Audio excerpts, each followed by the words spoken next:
In this video, I'm gonna give you your next 10 rounds of boxing on the heavy bag.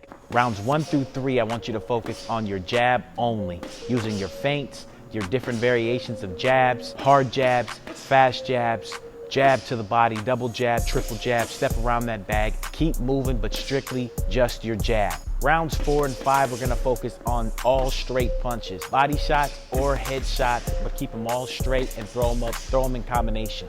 Again, use your footwork, mix in your jabs, stay busy, stay long range on the bag. You want to keep those punches right at the end of your punch and move after every combination.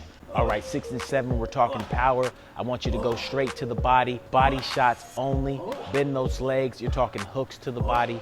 Stay close, stay low, keep those hands high, and use your power. Round 8 and 9 is a freestyle round. I want you to put everything you know together. Body shots, head shots, combinations, everything you know, speed and power. Put everything you know together right now and really exert yourself this round. 8 and 9. In the final round, when fatigue is set in, you're feeling a little wore down, I want you to go to what I call your go-to combination, your favorite combination. I want you to throw it as many times as possible in this round. Make sure you move after each combination, but most of all, I want you to get as many reps as possible of this same combination. There you go. There's your 10 rounds on the heavy bag. You guys got any questions? Be sure to leave them in the comment section.